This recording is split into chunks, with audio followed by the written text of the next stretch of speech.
ದೊಡ್ಡ ದುರಂತ ಏನು ಅಂತ ಹೇಳಿದ್ರೆ ಅಭಿವೃದ್ಧಿಗೋಸ್ಕರ ಸಾಲ ಮಾಡ್ತಾ ಇಲ್ಲ ನಾವು.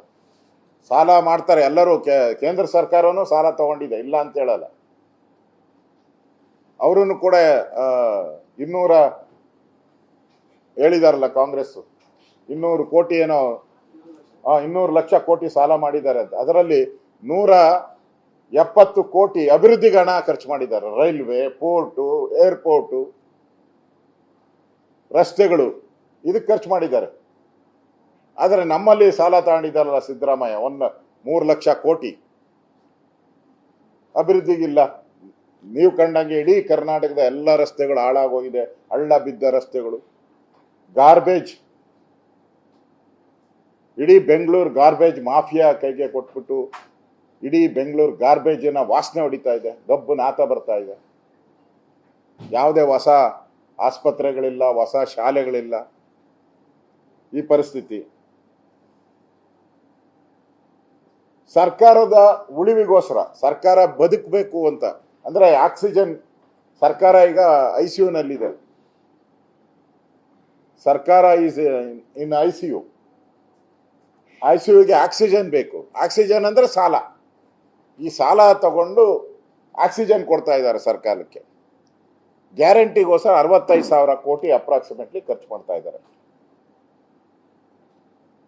ಗ್ಯಾರಂಟಿಗೋಸ್ಕರ 65,000 ಕೋಟಿ ಎವ್ರಿ ಇಯರ್. ಅದನ್ನ ದೊಡ್ಡದಾಗಿ ಹೇಳ್ತಾರೆ ನೆನ್ನೆ ಸಿದ್ದರಾಮಯ್ಯ, ನಾನು 65,000 ಕೋಟಿ ಖರ್ಚು ಮಾಡ್ಬಿಟ್ಟೆ ಗ್ಯಾರಂಟಿಗೋಸ್ಕರ ಅಂತ. 2 ಕೈ ತೋರಿಸ್ತಾರೆ. ಆ 2 ಕೈನ ಹಿಂಗ್ ತಿರುಗಿಸಿದ್ರೆ 65,000 ಕೋಟಿ ತೆರಿಗೆಗಳನ್ನು ಹಾಕಿದ್ದಾರೆ ಜನಗಳ ಮೇಲೆ. Petrol, diesel, alcohol, bus, current, transport, ಎಲ್ಲದ ಮೇಲೂ ತೆರಿಗೆಯನ್ನು ಹಾಕಿದ್ದಾರೆ. ಆಮೇಲೆ ನಾವು ಎಷ್ಟು ಬಡ್ಡಿ ಕಟ್ತಾ ಇದ್ದೀರಿ ಗೊತ್ತಾ? ಇದಕ್ಕೆ 38,000 ಕೋಟಿ ಬಡ್ಡಿ ಕಟ್ತೀರಿ ಎವ್ರಿ ಇಯರ್. 38,000 ಇಂಟ್ರೆಸ್ಟ್ ಪೇ ಮಾಡ್ತೀರಿ ನಾವು. ಯಾವುದಕ್ಕೆ?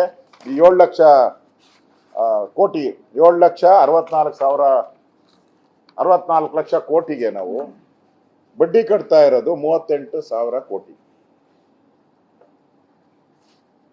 ಅಂದ್ರೆ ನೀವು ಈ 65,000 ಕೋಟಿ ಗ್ಯಾರಂಟಿದು ಅಡಿಷನಲ್ ಆಗಿ ಬಂದಿರೋದು, ಆಮೇಲೆ 38,000 ಬಡ್ಡಿ ಕಟ್ಟೋದು, ಇವೆರಡು ಸೇರಿದ್ರೆ 1,03,000 ಕೋಟಿ ಆಗೋಗ್ತದೆ.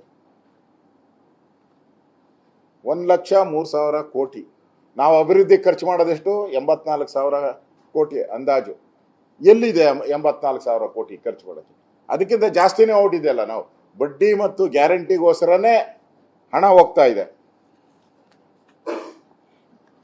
ಹಾಗಾದ್ರೆ ನಾನು DK ಶಿವಕುಮಾರ್ ಈಗ ಹೊಸದಾಗಿ ಪ್ರಾಯೋಜಿತ ಮುಖ್ಯಮಂತ್ರಿನ ಏನೋ ಇದಾರಲ್ಲ, ಏನು ನಿಯೋಜಿತ, ನಾನೆಲ್ಲ ಪ್ರಯೋಜನ ಇಲ್ಲದ ಮುಖ್ಯಮಂತ್ರಿ ಅನ್ಕಂಡೆ, ನಿಯೋಜಿತ ಮುಖ್ಯಮಂತ್ರಿಗೆ ನಾನು ಕೇಳ್ತೀನಿ, ಹಾಗಾದ್ರೆ ರಸ್ತೆಗೆ ಎಲ್ಲಿಂದ ಹಣ ತರ್ತೀರಾ? ನಿಮ್ಮ ಹಣ ಎಲ್ಲ ಗ್ಯಾರಂಟಿ ಮತ್ತು ಬಡ್ಡಿಗೆ ಹೊರಟೋಗ್ತದೆ. ರಸ್ತೆಗೆ ಎಲ್ಲಿಂದ ಹಣ ತರ್ತೀರಾ? ನೀರಾವರಿಗೆ ಎಲ್ಲಿಂದ ಹಣ ತರ್ತೀರಾ? ಆಸ್ಪತ್ರೆಗಳಿಗೆ ಔಷಧಿ ಕೊಡಕ್ಕೆ ಆಗ್ತಾ ಇಲ್ಲ 3 ವರ್ಷದಿಂದ, ಅದಕ್ಕೆಲ್ಲ ಹಣ ಕೊಡ್ತಾ ಇದ್ದೀರಾ? ಶಾಲೆಗಳು ಎಲ್ಲ ಕಡೆ ಮುಚ್ತಾ ಇದೆ. ಸುಮಾರು 1,600ಕ್ಕೂ ಹೆಚ್ಚು ಶಾಲೆ ಮುಚ್ಚೋಗಿದೆ, ಮಕ್ಕಳಿಲ್ದಿರ ಮುಚ್ಚೋಗಿದೆ 1,600ಕ್ಕೂ ಹೆಚ್ಚು ಶಾಲೆಗಳು. ಉತ್ತರ ಕರ್ನಾಟಕದ ಅಭಿವೃದ್ಧಿಗೆ ಈಗ ಅಧಿವೇಶನ ಅಲ್ಲೇ ಮಾಡಬೇಕು ಅಂತ ಹೇಳ್ತೀರಲ್ಲ, ಈಗ ಜುಲೈಯಲ್ಲಿ ಅಧಿವೇಶನ ಅಲ್ಲೇ. ಯಾವ ಮುಖ ಇಟ್ಕೊಂಡು ಉತ್ತರ ಕರ್ನಾಟಕಕ್ಕೆ ಅಧಿವೇಶನ ಮಾಡ್ತಾ ಇದ್ದೀರಾ? ಕಳೆದ 2 ಬಾರಿ ನೀವು ಮಾಡಿ ಉತ್ತರ ಕರ್ನಾಟಕಕ್ಕೆ ಏನು ಕೊಟ್ರಿ? ಭರವಸೆಗಳನ್ನ ಕೊಟ್ರಿ ಅಷ್ಟೇ. ಉತ್ತರ ಕರ್ನಾಟಕಕ್ಕೆ ಏನು ಹಣನೇ ಕೊಟ್ಟಿಲ್ಲ. ಈ ನಿಮ್ಮ ಹತ್ರ ಹಣನೂ ಇಲ್ಲ, ಯಾಕಂದ್ರೆ ಬರೋ ಹಣ ಎಲ್ಲ ಪೂರ್ತಿ ಬಡ್ಡಿ ಕಟ್ಟಬೇಕು, ಗ್ಯಾರಂಟಿಗೆ ಹೋಗ್ತೈತೆ ನಿಮ್ಗೆ ಹಣ.